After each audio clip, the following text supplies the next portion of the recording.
everybody, and welcome back to the show. At the end of the week, it's the best day for us to be doing the show, and it's the best day for you to watch it because it is a Friday, and lots of positivity and lots of great vibes just come on a Friday. And it's not just that.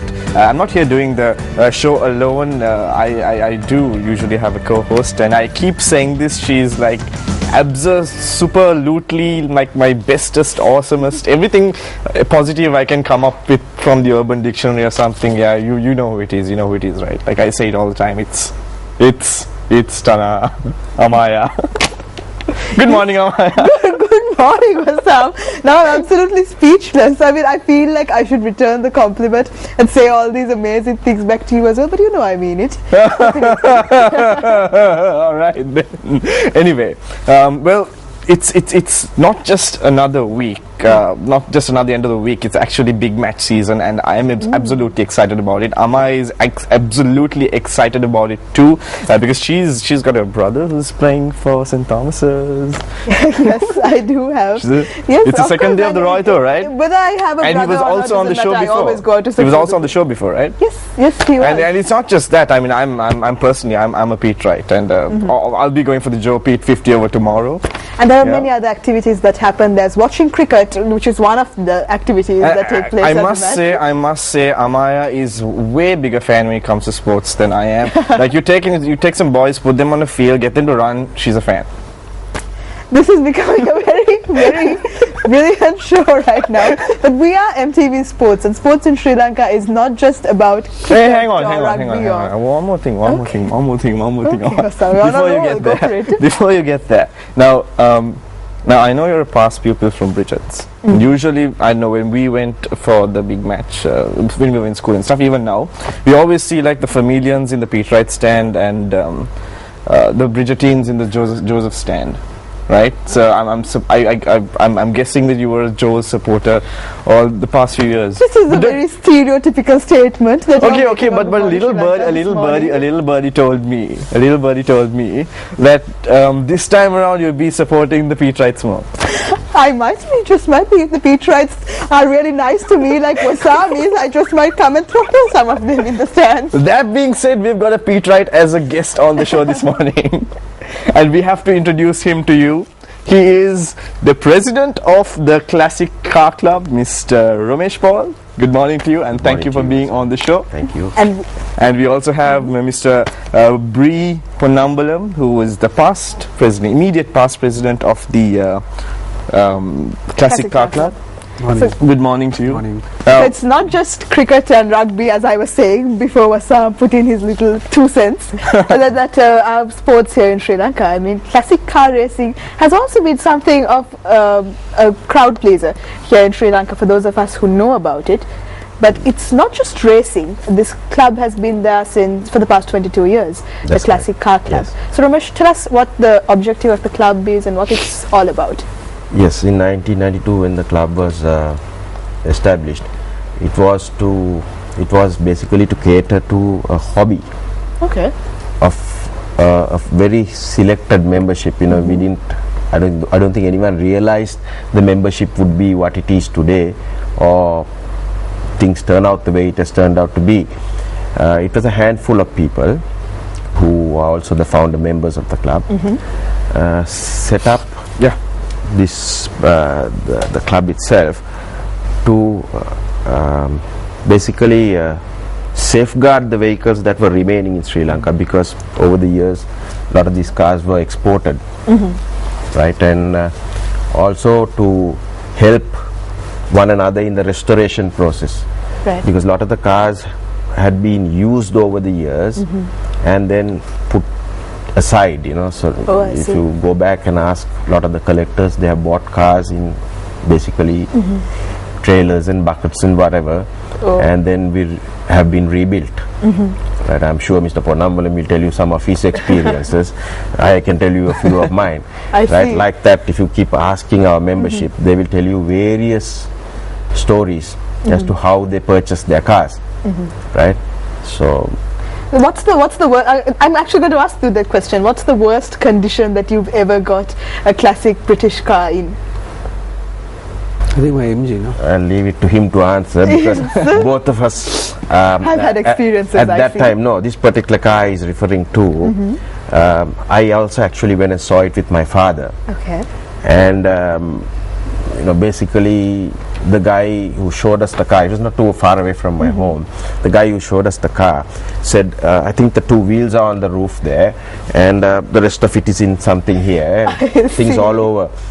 So my father looked at me and he said, you must be mad if you think that I'm going to give you money to buy this. And we duly went home. And then along came Mr. Ponnambalam to look at the same car. Yeah. The madman bought it. Yeah. Oh my goodness. The madman bought it, yes. Great. And are the wheels still on the roof? No, thankfully back on the car now. I see. All right. So fully restored there. Fully restored, yeah. That's beautiful. So I guess that's also one of the great things about collecting these cars, isn't it? Yeah. That you get to restore them to what they were like in their prime. But I think we have to backtrack here. Yes, we do, Amaya. I mean, like, okay, I know we've got something coming up, which is the British Car Day, which is happening this Sunday. But I mean, like, there's so many things you told us when you walked into the studio which we did not know about. I mean, things about these classic cars here in Sri Lanka. And you were talking to us about how the British came in, the British planters came in, and how some of these cars just appeared here. Yeah, could you just tell us a little bit about that? I mean, it was a very interesting story which you shared with us. Yeah, actually, a lot of the cars that came in were bought in by the British, right? Pre-1948. No, not 1948, right up to probably 1960 or thereabouts. Yeah, I mean, I may be out on the years. Little over 60. Little over 60 probably. And a lot of it again the plantation sector with the planters at that time, and the guys. Again, my father tells me the people who work for Shell, and they were supposed to be the big blue chip companies here, right? Those guys had a lot of money, they were paid well here, so they brought out the brand new sports cars and whatever, and like they raced it, they had all their fun in those So cars. they were racing here in Sri Lanka Yes, as well. yes, back in them. Wow. I mean, there's solid 80 plus years of racing going on in this country. I see, and all these started out with British cars. Were there any other countries who had makes here in Sri Lanka before that? Yes, But that was not much compared to the British. So very rich history there, and a lot of people who are involved in this. But then if this was just the Britishers who were driving these cars, how did the Sri Lankans, the locals, get involved with this as well? Well, there was a population of the locals also who were rich enough to own them. Yes, of course. Yeah. And they went on to become classic car owners.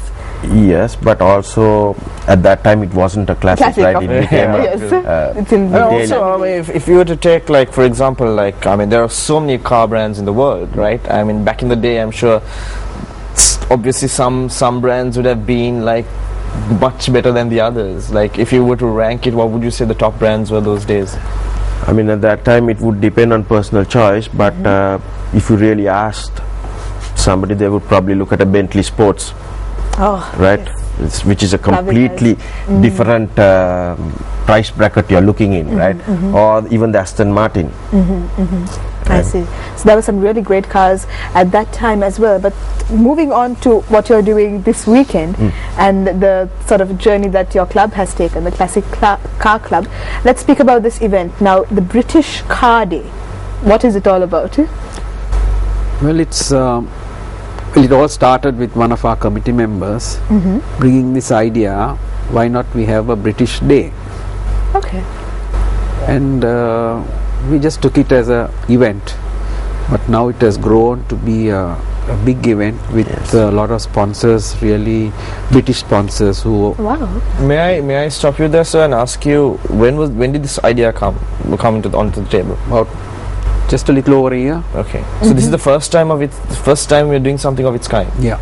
Yes. In Sri Lanka, really? Yeah. But the presence of the cars has been there for such a long time. Why did it take such a long time for it to come to this, just to have a day? Well, the club per se may not have looked at it, or the thought never came, or nobody brought forward the idea. Probably because we So were there was looking someone at who a was revolutionary and decided that they are going to hence the reason why it took us also 12 months to digest it and bring it out, because you got to understand that the club has a wide selection of membership, right? There are guys with French cars, German cars, Italian cars, right? This event isolates all of them.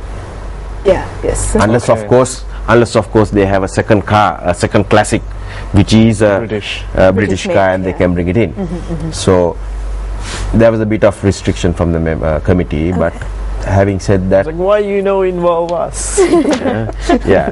So now, since the committee said, look, no, this is a very good idea, and to be honest, we had no intention of having it at such a scale. It was going to be a very informal, low-key private affair, which now has turned out to be a rather big affair, if you may call it again, because of the fact that to be honest, we didn't expect this much response from sponsors. I see. Right? Okay. So they have made it A big event, and it should rightly be a big event, because of course there are so many car owners who are here in Sri Lanka with lovely restored cars that should really be appreciated for the engineering, I guess, that really went into these cars. And we'll speak more about the British Car Day coming up as well, organized by the Classic Car Club of Sri Lanka. But we're going for a very short break right now. Do stay with us on Good Morning Sri Lanka.